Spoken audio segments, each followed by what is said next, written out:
GD ক্ৰিয়েশ্যনৰ অন্য এটা ভিডিঅ'লৈ আপোনালোকক স্বাগতম জনাইছোঁ। আজি মই অতি সহজতে কেনেকৈ ব্লাউজৰ হাত এখন কাটিব পাৰি তাকে আপোনালোকৰ লগত শ্বেয়াৰ কৰিবলৈ লৈছোঁ।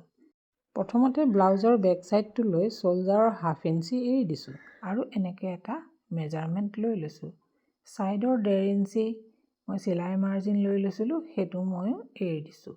মাজৰ জেগাখিনিৰ এটা জোখ লৈ মই 7.5 ইঞ্চি পালোঁ। এতিয়া এই 7.5 ইঞ্চিটো লৈ মই হাতখন কাটিং কৰিম। হাতখন কাটিবৰ কাৰণে মই কাপোৰটো লৈ লৈছোঁ। কাপোৰখনৰ বন্ধ ভাগটো মোৰ অপজিট ফালে আছে।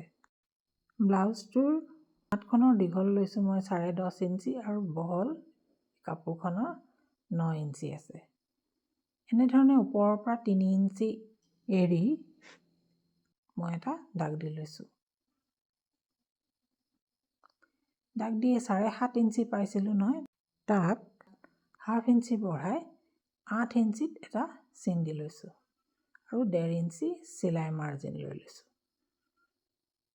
আৰু এই ওপৰ ফালৰ পৰা 8 ইঞ্চি লৈ এডাল মই আঁচ পাৰি লৈছোঁ। এনেধৰণে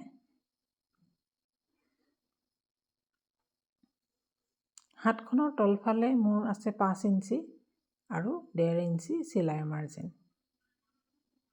আপোনালোকৰ কম বেছি হ'লে সেইধৰণে লৈ চিলাই মাৰ্জিন 1.5 ইঞ্চি বা 2 ইঞ্চি আপোনালোকে ব্লাউজটোত যিমান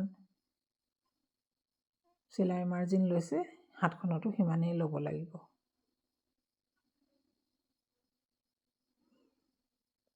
এতিয়া ওপৰ ফালৰ পৰা মই 1.5 ইঞ্চিত এটা দাগ দি লৈছোঁ আৰু এনেধৰণে প্ৰথমতে 1 ইঞ্চিমান চিধাকৈ আনি ওপৰ ফালে এনেকৈ পকাই দিছোঁ। আপোনালোকে দেখিছে নহয়। এতিয়া এই চিধা চিনডালৰ আধাত মই 1/2 ইঞ্চি বঢ়াই লৈছোঁ। এইটো ফ্ৰণ্ট আৰ্মহোলৰ চিন। ফ্ৰণ্ট আৰ্মহোলটো বেক আৰ্মহোলতকৈ অলপ দকৈ কাটিব লাগিব।